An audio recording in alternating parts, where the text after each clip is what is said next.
مفتی صاحب کے حوالے سے مفتی فضل چشتی اور اس کے ساتھی جو ہیں بہت زیادہ سوشل میڈیا پر اور اپنی تقریروں میں وابستہ کر رہے ہیں اور جو ہے غلط باتیں منسوخ کر رہے ہیں۔ یہ فتویٰ جو پچھلے دنوں اس کے حوالے سے کچھ میں نے بات کی تھی اور پھر انہوں نے جو ہے مفتی صاحب کے حوالے سے کہ جی ہمارے حق میں فتویٰ ہے، تو اس پر میں آپ کو بتانا چاہتا ہوں کہ مفتی صاحب یہ آپ کے حق میں ہے، خدا کا خوف کریں یار، اس کو آپ پڑھا ہے، آپ نے دیکھا ہے اس فتوے کو جس کو آپ کہہ رہے ہیں کہ میرے حق میں ہے اور سیدیوں نے میرے حق میں فتویٰ دے دیا ہے۔ اچھا، اس میں پہلی جو ہماری بات ہوئی تھی اس میں ہمارے پاس اس وقت فتویٰ نہیں آیا تھا، ہم نے اس کو دیکھا نہیں تھا، ہمیں کسی نے بتایا کہ اس طرح کا فتویٰ ہے اور وہ کہتے ہیں کہ ہمارے حق میں آیا، تو ہم نے کال کی تھی، تو مفتی صاحب کو چونکہ اس وقت اس بات کا علم نہیں تھا کہ کون سا فتویٰ ہے، اب بندے کو بات تھوڑی یاد رہتی ہے، تو انہوں نے یہ فرمایا تھا مجھے بھی کہ وہ فتویٰ لائیں تو اس کے بعد بات ہوئی۔ اب آپ نے فتویٰ پیش کیا اور آپ نے کہا کہ جی یہ فتویٰ جو ہے ہمارے حق میں، اس میں میں نے پہلے بھی آپ کو کہا کہ جو دوسری شک ہے، جی دوسری شک ہے جن حضرات نے یزید کے تقریب کرنے سے جن حضرات نے یزید کے ولی عہد مقرر ہونے کے وقت حضرت امیر معاویہ رضی اللہ تعالی عنہ کے سامنے یزید کی بیعت سے انکار کا سبب بیان فرمایا، وہ اس کا فاسق و فاجر ہونا نہیں بلکہ اور اسباب تھے۔ یہ سوال ہے، سوال نمبر 2، ٹھیک ہے، آپ نے پڑھا ہے لیکن آپ اس کو کھا گئے۔ یہ سوال نمبر 2 کا مفتی صاحب نے جواب دیا کہ وہ غلط کہتا ہے، وہ غلط کہتا ہے۔ یہ دکھائیں، یہ لفظ دکھائیں، مفتی صاحب کے یہ لفظ دکھائیں۔ یہ دیکھیں کہ مفتی صاحب شک نمبر 2 کے بارے میں آپ کو کہہ رہے ہیں کہ تم غلط کہتے ہو، تو آپ کہہ رہے ہیں کہ سیدیوں نے میرے حق میں فتویٰ دے دیا ہے، یا تو عالم ہے یا تو کیا چیز ہے۔ اچھا آگے دیکھیں جی، مفتی صاحب نے لکھا کہ وہ غلط کہتا ہے، یعنی اگر تو کہتا ہے کہ یہ میرے حق میں ہے تو پھر ایسے سمجھ لیں کہ مفتی صاحب تمہیں کہتے ہیں کہ تو غلط کہتا ہے۔ جن لوگوں نے یزید کی مخالفت کی تھی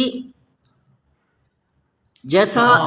اور اسباب تھے، وہاں اس کا فاسق و فاجر ہونا بھی سبب اختلاف تھا۔ یہ کیا لفظ ہے؟ یہ دیکھیں یار، اگر تم نے اینک پہن لی ہے، تمہیں نظر نہیں آتا، یا تمہارا دل جو ہے وہ بھی اندھا ہو گیا، تو اب کوئی کیا کر سکتا ہے؟ اچھا جی، اس میں چک نمبر 6، امام علی مقام نے جب حالات کا مشاہدہ فرمایا تو آپ نے صحابہ کرام کے اجتہاد کی طرف رجوع فرماتے ہوئے ابن زیاد سے یہ فرمایا تھا کہ مجھے یا تو مدینہ منورہ واپس جانے دو یا سرحد کی طرف یا پھر یزید کے پاس، تاکہ ان صحابہ کرام کی طرح جنہوں نے یزید کی بیعت کر رکھی ہے میں بھی کر لوں۔ یہ تیرے جو اندر کا تجھے مسئلہ تھا، تیرے چیلوں کو وہ یہ تھا، میں بھی بیعت کر لوں، یعنی امام کی بیعت جو تم کروانا چاہ رہے تھے یزید سے، وہ سوال میں تم نے لکھا۔ ابن زیاد نے انکار کیا اور خلاف شرع اپنی بیعت پر اصرار کرتا رہا، جس کو امام علی مقام رضی اللہ تعالیٰ عنہ نے تسلیم نہ فرمایا۔ اس بنا پر ابن زیاد نے امام حسین رضی اللہ تعالیٰ عنہ کو ساتھیوں سمیت ظلماً شہید کر دیا۔ اب اس کے جواب میں مفتی صاحب نے کیا لکھا، یہ شک نمبر ہے جی 6، شک نمبر 6، یہ دیکھیں شک نمبر 6 کا جواب دیکھیں۔ حضرت سیدنا امام حسین رضی اللہ تعالی عنہ نے ابن زیاد سے مصالحت کی گفتگو تو کی، لیکن بیعت پر آمادگی کا اظہار نہیں فرمایا، یزید کی بیعت پر آمادگی کا اظہار نہیں فرمایا۔ مفتی صاحب نے تو یہ لکھا ہے، جبکہ آپ کی کتاب میں لکھا ہے کہ یزید کی بیعت کو امام نے تسلیم کر لیا تھا۔ یہ آپ کی کتاب میں بے شمار مرتبہ دکھا چکا ہوں، آپ کا موقف نامہ کے پیج میں یہ لکھا ہے کہ امام پاک نے رجوع فرمایا تھا۔ آپ نے 3 شکوں والی روایت پیش کی، میں نے بے شمار مرتبہ جواب دیا کہ حسین بن عبد الرحمن نے بعد از اختلاط اس روایت کو بیان کیا ہے، آپ نے خود تسلیم کیا اپنے بیان میں، اس کا سماع عباد بن عوام کا قبل از اختلاط آج دن تک آپ سے ثابت نہ ہوا ہے نہ ہوگا، وہ آپ نہیں کر سکے۔ ہلال بن یساف وہاں پہ موجود نہیں تھا۔ کتنی علتیں ہیں ان 3 شرطوں والی جو روایت ہے۔ مفتی صاحب نے بھی یہ لکھا کہ جو ہے امام پاک نے یہ نہیں کہا کہ میں بیعت کرتا ہوں یا یزید کے پاس جاتا ہوں یا یزید سے میں جو ہے صلح کرتا ہوں، اس طرح کی کوئی بات نہیں ہے۔ اور آپ کہتے ہیں یہ فتویٰ میرے حق میں ہے، خدا کے بندے آپ بندے ہیں یا کیا چیز ہے کہ آپ سیدیوں کے اوپر تہمت لگا رہے ہیں، اہل سنت کے اوپر تہمت لگا رہے ہیں، سادات کے اوپر تہمت لگا رہے ہیں، کاظمی شاہ صاحب کا نام استعمال کر رہے ہیں، مدرسہ انوار العلوم کا نام استعمال کر رہے ہیں۔ یار میں اپنی بات کرتا ہوں، میں الحمدللہ اہل سنت کا ایک چھوٹا سا نوکر ہوں، امام پاک کا صحابہ کرام کا خادم ہوں، میں تیرے جیسے بندے کو تھوک ماروں یہ میری تھوک کی توہین ہے، اور تو امام حسین کے بارے میں ایسی باتیں کرتا ہے اور پھر تو تو سادات کو اس میں شامل کرتا ہے، علماء کو، شرفاء کو اس میں شامل کرتا ہے، ہمارے اہل سنت کے مدارس کو اس میں شامل کرتا ہے، اور یہ فتویٰ مفتی صاحب کا بالکل تمہارے خلاف ہے، بالکل خلاف۔ اچھا دوسری بات ہے جن کے پر تو کہہ رہا ہے کہ جی وہ میرے حق میں امام حسین افضل ہیں یا حضرت امام حسن افضل ہیں، ہم میں سے کسی نے کوئی بات کی ہے کہ تو یہ سوال کر کے تو کوئی ہمارے اوپر چڑھائی کر رہا ہے؟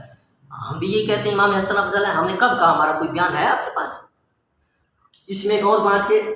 امام حسین کی بیعت کرنے والے صحابہ کو ملعون کہنا، ہم میں سے کسی نے کہا ہے کہ صحابہ کرام کی فلاں بندے نے جو بیعت کی ہے وہ ملعون ہے؟ عبداللہ بن عمر رضی اللہ تعالیٰ عنہ کی بیعت کا جو مسئلہ ہے بخاری کے حوالے سے، میں نے اپنی کتاب میں اس کی تفسیر لکھ دی ہے، ہم نے تیری طرح نہیں کیا۔ تو نے امام زین العابدین کے اوپر بھی جھوٹ بولا کہ انہوں نے یزید کی بیعت کر لی تھی، تو اس میں کیا ہے؟ مفتی صاحب نے آپ کے حق میں فتویٰ دیا ہے یا آپ ایسے سوشل میڈیا پہ آپ اہل سنت کو بدنام کر رہے ہیں؟ تو اس میں یہ بھی لکھا ہے، شک نمبر 7 میں مفتی صاحب نے اس کے جواب میں لکھا ہے کہ امام پاک جو ہیں وہ عزیمت پر تھے، جبکہ تو کیا کہتا ہے؟ ٹھیک ہے، تو یہ ساری باتیں تیرے حق میں نہیں ہیں، موٹی جو 2 باتیں بالکل تیرے خلاف ہیں۔ پھر کہتا ہوں کان کھول کے سن لو مفتی صاحب، شک نمبر 2 جس میں مفتی صاحب نے